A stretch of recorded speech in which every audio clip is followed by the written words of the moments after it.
Приветствую вас на канале. Я смотрел тут канал Захара. Он рассказал о том, что его спрашивают про то, ручки скрипят или нет. И он показывал внешние ручки. Я понял, что это ручки салона. Ему там сказали, он скорее всего переснимет ролик. Я решил тоже на своем канале такой ролик, так сказать, тему поднять. Вот. Ручки, они, может, и скрипят, да, но, ребят, это надо быть безруким, чтобы такие вещи не сделать, да.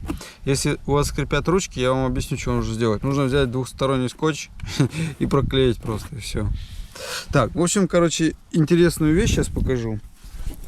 Я не знаю, зачем в машине пить напитки. Я никогда не пью в машине напитки, ни кофе.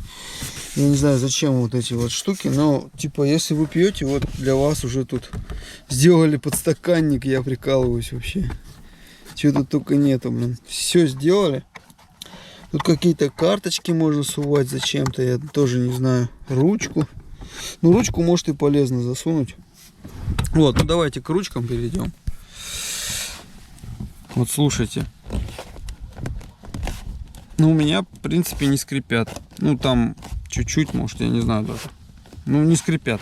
Давайте другую ручку посмотрим.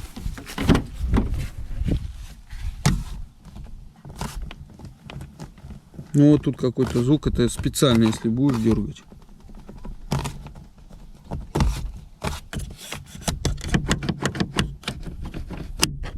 Блин, я не знаю, что тут скрипит. Давайте еще другие посмотрим. Мне кажется, этот вопрос тоже в Весте 2021 года уже проработали. Вот, слышите? Так, поскрипело, перестало.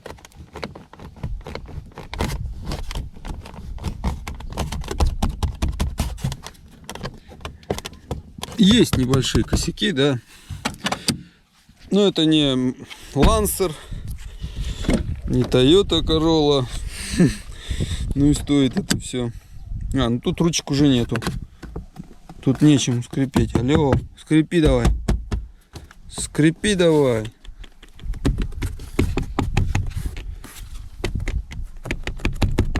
Тоже, блин, можно проложить что-нибудь. Не знаю.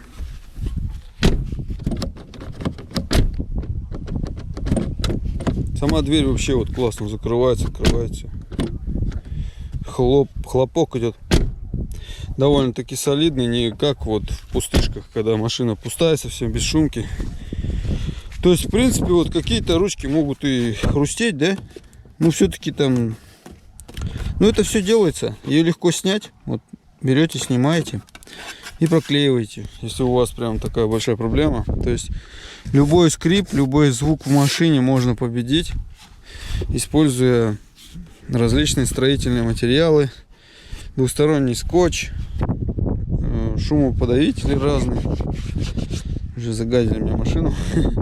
Вот. А в остальном, классно сделано. Кстати, вот эти вот штуки, они идут тросовые. Это не какие-то железки там, да, троса. Вот, например, в Логане там железки такие торчат. И они, кстати, постоянно дребезжат. И вот я их проклеивал там, что-то делал, они все равно дребезжали. Здесь такого нет. Так что ручки не скрипят. Не знаю, у кого как. У меня все отлично, что с наружными ручками, что с внутренними. Машина 2021 года, она совсем другая. У нее тут много допов, о которых спрашивали, да. 120, по-моему, доработок сделали всего в машине. Так что даже подлокотник изменили для тех, кто просил такой простенький подлокотник без вот этого вот настроек. В общем, лайк, подписка, колокольчик. Ничего не скрипит.